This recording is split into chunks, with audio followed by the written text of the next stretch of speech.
welcome to WYCE's Community Close-Up, our weekly public affairs program. We produce in partnership with the Rapidian, our hyper-local news service here at the Grand Rapids Community Media Center. Community Close-Up brings you a diverse perspective from community leaders throughout West Michigan, and in this episode, throughout Michigan. We like to be statewide. I'm your host, Phil Tower, station manager at WYCE, and it is a pleasure to welcome to our program this week Paula Holtz. She is the Managing Director of Regional Development for the Michigan Economic Development Corporation, or MEDC, as we will refer to for the rest of the program. And only a few times will we give her full title for the rest of the program.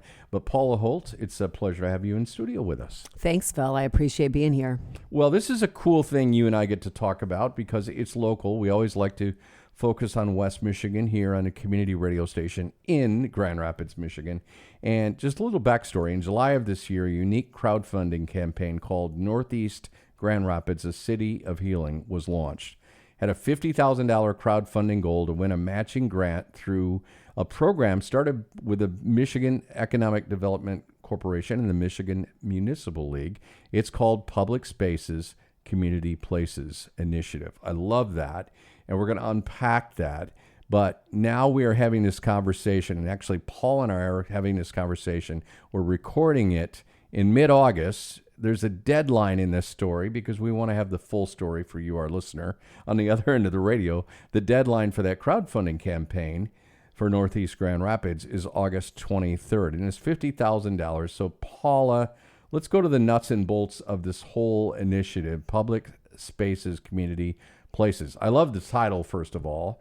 It's about 11 years old, as I understand. Give us a little of the backstory, if you will. Yeah, sure. It really does not roll off the tongue, so I may call it PSCP, but it's a really great program at the MEDC, and what it does is it helps our communities in creating public spaces. Mm-hmm. As you mentioned, we're in our 11th year now. We've done over 400 projects throughout the entire state of Michigan.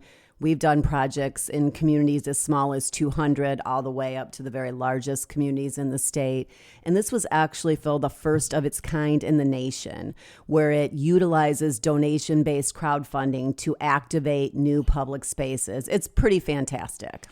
And I'm just going to say, for the obvious, Michigan Economic Development Corporation, you would think this is the last place you guys are going to be focused on. I mean, let's face it, you're talking about bringing economic development and growth and companies and improving the overall economy in the state of Michigan, which benefits us all in our great state that we live in here. Why was this important, Paula, for the MEDC and your partner in the Michigan Municipal League? I do appreciate the question, to be honest, because when you look at traditional economic development, not everybody thinks about the placemaking element, but that is a huge side of economic development. If you're looking to attract world-class companies, you need those workers.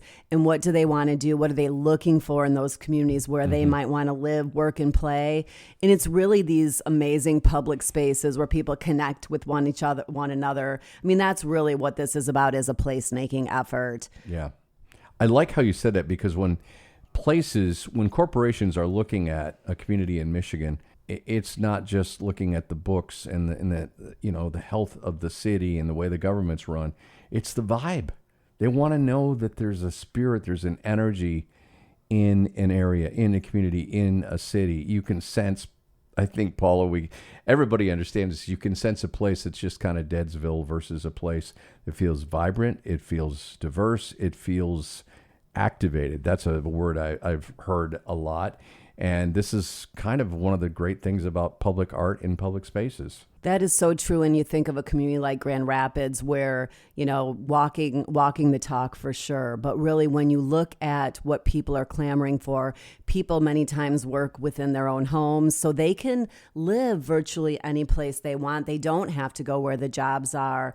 They want to go where the vibe is, as you so eloquently put it. They want to go to a place where they can be outdoors, hike and bike, go to areas where they can commune with one another and really put down their devices, right? And that's what's so great about this particular project. It's really using public art in a way that brings people together and brings them out into that space, put down their devices and really connect with each other. It's neighborhood building.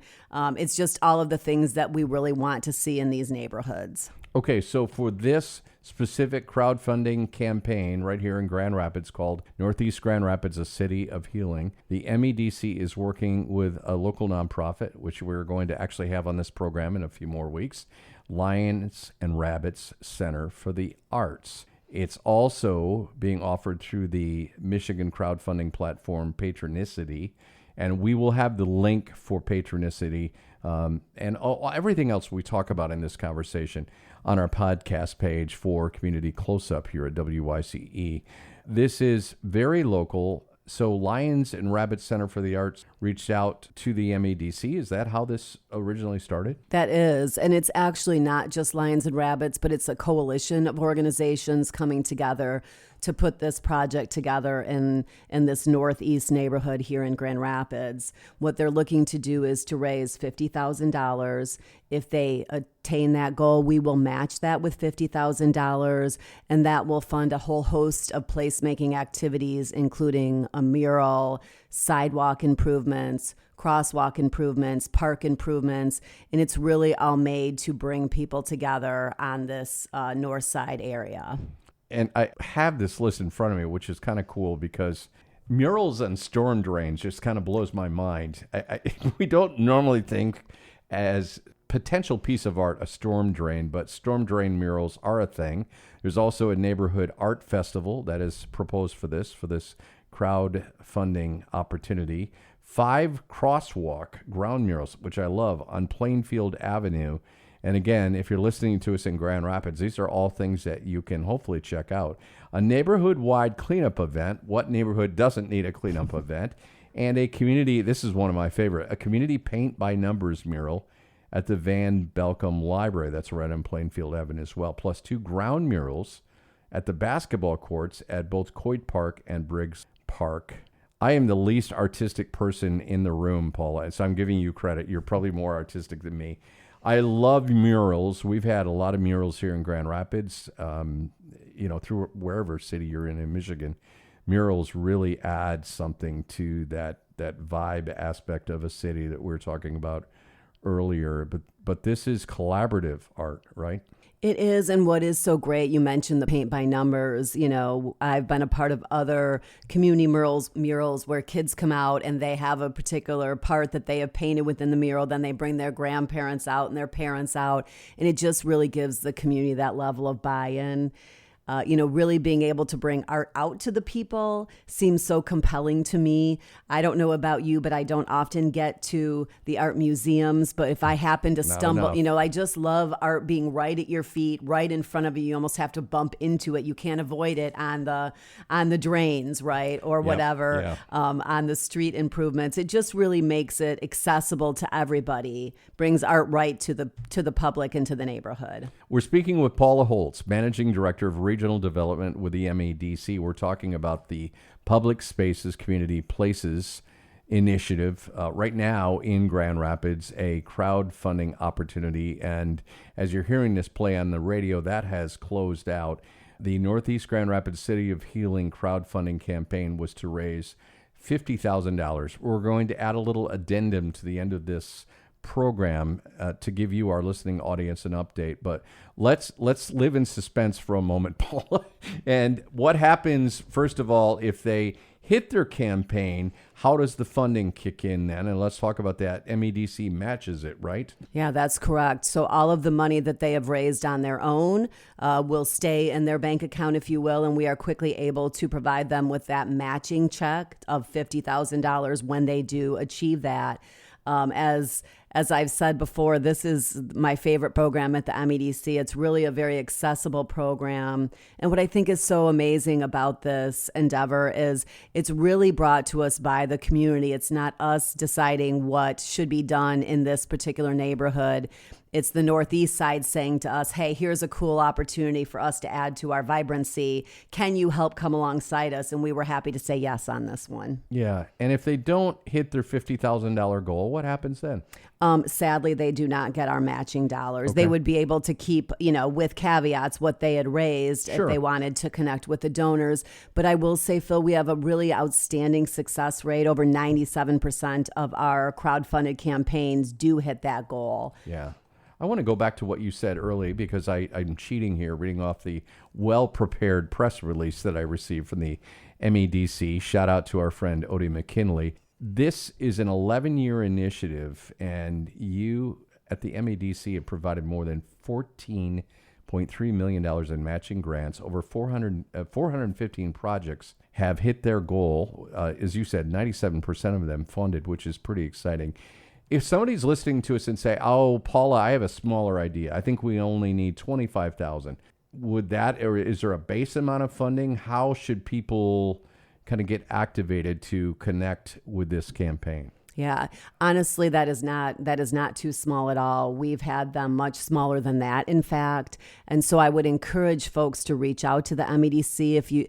If people are at all inclined, they could visit my place, which is miplace.org, to see some of our programming and to see how the PSCP program is in action. We'd love to have a conversation. We'd love to try to make this program fit into that community vision or dream. Right. I want to give you that again. Paula just gave you the website, and we will put this in the link to our podcast description.